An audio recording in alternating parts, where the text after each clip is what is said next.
Salut les amis, partout où vous êtes, que la grâce de Dieu soit avec vous. C'est votre bien-aimé Paul Ariel. En ce jour, je vais continuer avec l'enseignement que j'ai commencé hier. Je suis en train de parler sur les miracles qui suivront ceux qui croient. Bien-aimés dans le Seigneur, laisse-moi vous dire que nous avons besoin de surnaturel dans le corps de Christ. Sans les surnaturels, nous ne différons pas des autres religions. Nous avons plusieurs religions dans le monde. Nous avons le judaïsme, nous avons le bouddhisme, nous avons l'islam, nous avons le hindouisme. Nous avons beaucoup de religions. Mais ce qui fait la différence du christianisme, du vrai christianisme et d'autres religions, c'est la puissance. D'autres religions manquent la puissance. J'ai les amis avec qui je travaille. Un, c'était athée, l'autre, c'était bouddhiste, et l'autre, c'était musulman. Nous pouvons tous discuter par rapport à Jésus, nous pouvons tous discuter par rapport à Dieu, nous pouvons tous discuter par rapport au spirituel. Mais bien aimé dans le Seigneur, ce qui fera la différence entre un chrétien authentique, c'est la démonstration. Voilà pourquoi Paul dit ceci dans 1 Corinthiens chapitre 2, verset 4. Et ma parole et ma prédication ne reposent pas sur les discours persuasifs de la sagesse, mais sur une démonstration d'esprit et de puissance. Il dit ceci que ma prédication, mon message, ne repose pas seulement sur des discours, sur des discussions. Vous pouvez longtemps discuter avec le musulman, vous pouvez longtemps discuter avec le bouddhiste, vous pouvez longtemps discuter avec les Indiens, vous pouvez longtemps discuter avec d'autres religions. Mais Paul dit ceci, que mon évangile, ma parole, ne repose pas sur des discours persuasifs de la sagesse humaine, mais sur la démonstration d'esprit et de puissance. Ce qui fera la différence dans ta vie en tant que chrétien, dans ta vie en tant que ministre de Dieu, dans ta vie en tant que témoin de Jésus-Christ, c'est la démonstration de la puissance. Bien-aimés dans le Seigneur, si nous voulons le réveil spirituel, si nous voulons changer la cour des choses, si nous voulons mettre la distinction entre notre religion, le christianisme qui n'est pas une religion mais une relation, avec d'autres religions, c'est par la démonstration de la puissance. Voilà pourquoi Jésus avait promis en disant, voici les miracles qui accompagneront ceux qui auront cru. Nous sommes dans Marc chapitre 15, chapitre 16, verset 17. Voici les miracles qui accompagneront ceux qui auront cru. À mon nom, ils chasseront les démons. Ils parleront de nouvelles langues. Nous avons déjà parlé de ces choses. Ils saisiront des serpents. Et s'ils boivent quelques breuvages mortels, ils ne leur feront point de mal. Ils imposeront les mains aux malades et les malades seront guéris. Il y a le miracle qui doit nous accompagner. Il y a le surnaturel. L'évangile, sa puissance. L'évangile, sa puissance.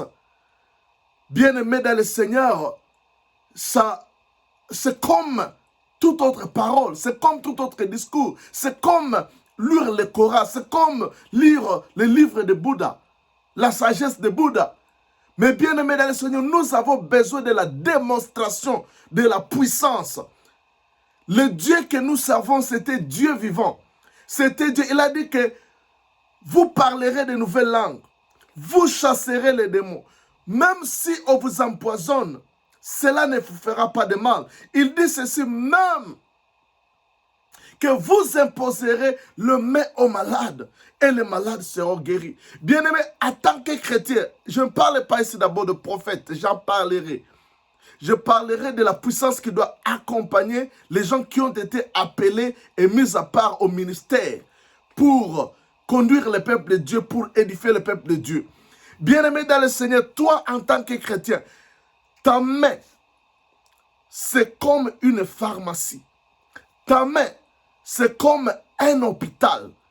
Ta main, cette main-là que tu as, la Bible dit que tu imposeras les mains aux malades, ceux qui souffrent du sida, ceux qui souffrent de cancer, ceux qui souffrent de la diabète, ceux qui souffrent de la stérilité, ceux qui souffrent de l'Ebola, ceux qui souffrent du Covid-19, ceux qui souffrent de n'importe quelle maladie, la Bible dit que tu imposeras les mains aux malades et les malades seront guéris.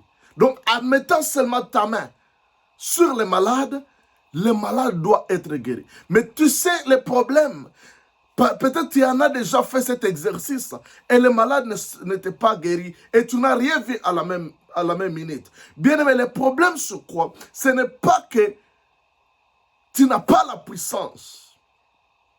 Mais le problème c'est que tu n'as pas la foi dans ce que tu fais. Est-ce que vraiment tu as la foi quand tu imposes les mains aux malades? Est-ce que vraiment tu as la foi que ça va marcher? Ou tu es en train d'essayer?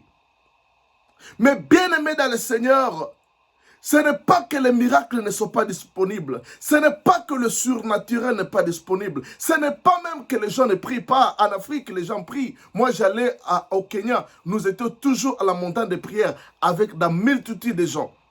Mais qui sont en train de coutrir dans la pauvreté, dans les échecs. Mais le problème que nous devons travailler, c'est notre foi. Ce qui diffère entre nous et les chrétiens de la première ère, c'est la foi. Voilà pourquoi même dans Actes des Apôtres, qu'est-ce que l'apôtre, quand on demandait aux disciples comment le miracle s'est fait, parce que les gens étaient étonnés de voir les boiteux marcher. Ils étaient étonnés et ils se posaient des questions à comment cela est arrivé par là des boiteux. Mais l'apôtre Paul leur répondra, l'apôtre Pierre disant que c'est par la foi en son nom. C'est par la foi en son nom que vous voyez cet homme debout devant vous. C'est par la foi en son nom. Nous avons la foi en son nom. Voilà pourquoi vous voyez cet homme guéri. C'est-à-dire, bien-aimé dans le Seigneur, c'est la foi qui fera la différence. Jésus avait dit, si tu as la foi en Dieu, tu diras à cette montagne, la montagne peut être la maladie, la montagne peut être les échecs, la montagne peut être des problèmes, la montagne peut être des situations, la montagne peut être n'importe quelle situation dans laquelle le peuple de Dieu peut se retrouver.